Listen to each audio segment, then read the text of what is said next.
출애굽기 6장 말씀입니다. 출애굽기 6장은 하나님께서 이제 이렇게 잘 말을 안 듣고 있는 모세를 이제 격려하시면서 다시 한번 또 일을 계속 하라고 이렇게 하는 그런 장면의 말씀이죠. 5장에서 첫 대면을 한 것입니다. 모세와 아론이 바로왕을 첫 대면을 했는데 한마디로 말한다면 첫 번째 그냥 나가 떨어졌습니다. 바로가 큰 소리 벅지르니까 모세가 아주 이 주눅이 들어가지고 금방 나왔고 또 백성들에게 얘기했더니 백성들은 더 또 말을 안 듣고 너희가 우리를 이렇게 괴롭힌다 이런 식으로 얘기를 듣고 지금 모세가 아주 크게 낙심해 있는 상태죠. 그래서 하나님께 왜 나를 보내셨습니까? 그 5장 22절에 보면 내가 할 수가 없는데 나 같은 자를 보내서 이렇게 망신만 당하게 합니까? 이런 식으로 모세가 매우 낙심해 있는 이런 상황에 하나님께서 이제 모세를 격려하십니다. 격려하시고 다시 용기를 내서 또 하라. 그리고 모세 너만 있는 게 아니라 아론도 같이 있으니까 아론이 너와 함께 하니까 같이 해라. 이런 말씀입니다. 그래서 유독 그 아론의 족보가 강조되는 이유도 지금 아론이 너한테 있다는 것을 이제 모세를 격려하는 그런 뜻이라고 볼 수도 있죠. 그 14절부터 그런 족보가 쭉 이어지고 있죠.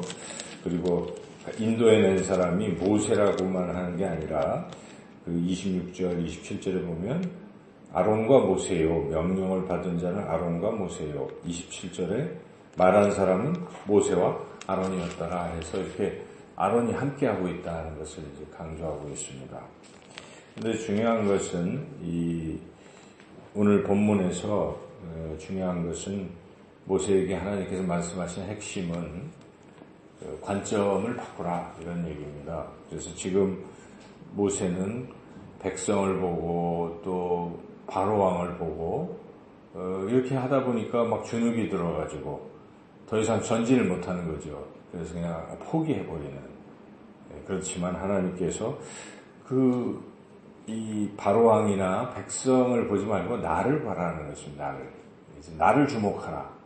관점을 바꾸라. 이런 것이죠. 우리가 세상을 보고 사람을 보면 용기도 안 나고 실망하지 않습니까? 잘 안 되잖아요. 어떤 무섭고 환경을 보면.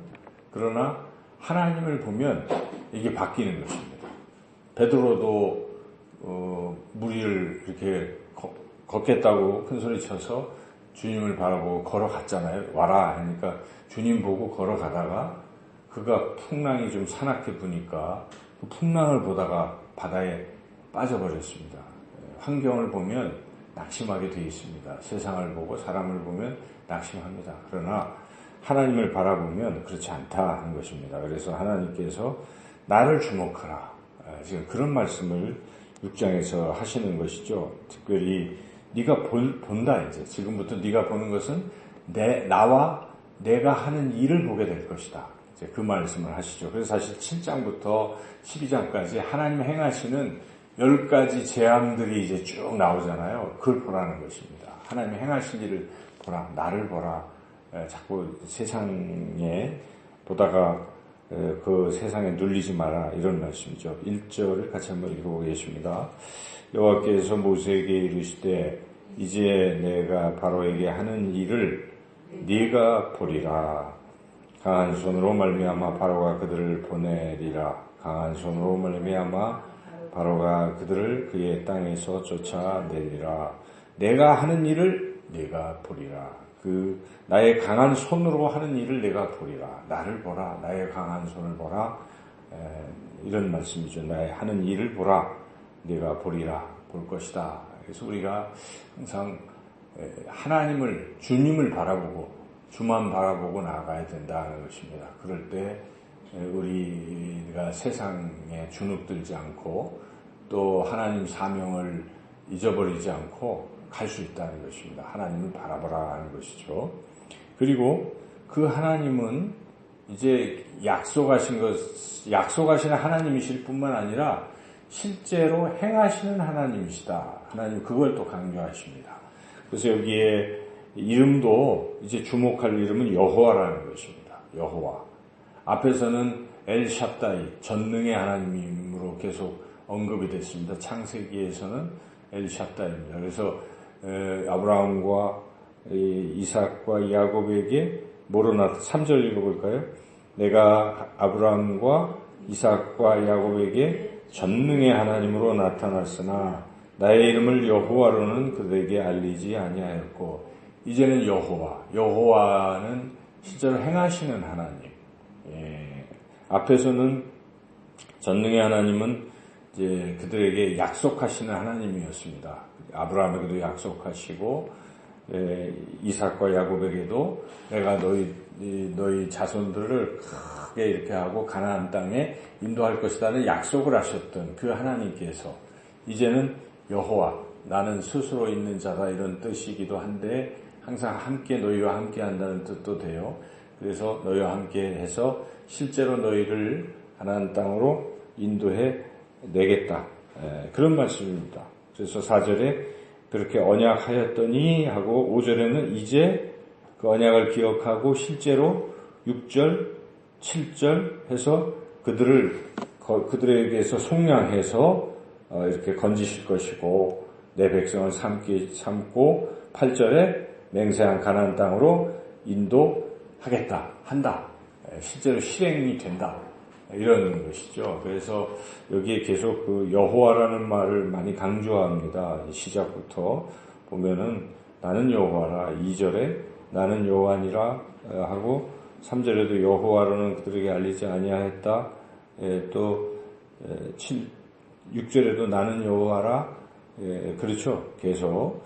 그리고 7절에 너희의 하나님 여호와인 줄 너희가 알리라 하고 8절 끝부분에서도 맨 끝에 뭐라고 나옵니까? 나는 여호와라. 이렇게 계속 강조되는 것입니다. 그래서 엘샤다이, 전능의 하나님에서 여호와. 그들에게는 여호와라는 그 이름도 사실 모세가 물어봐서 알았잖아요. 여기 이렇게 여호와 하나님, 여호와라는 말이 여기서부터 이제 등장하게 되는 것이죠. 그래서 여호와는 약속하신 것을 이루시는 하나님이다, 그런 뜻이 강하게 여기 나타나고 있습니다. 그래서 이제는 보라는 것입니다. 약속했던 것이 성취되는 것, 성취하시는 하나님이심을 너희가 볼 것이니까 지금부터는 세상과 또 어떤 것에 자꾸 그걸 바라보다가 낙심하고 빠지지 말고 나를 바라보고 이제 따라와라, 이런 하나님의 말씀이죠. 이렇게 격려를 하신 거, 이제 보면 된다. 그러면 너 할 수 있다. 가서 이제 그리고 사명을 주시잖아요. 가서 이 얘기를 전하라. 이렇게 했어요.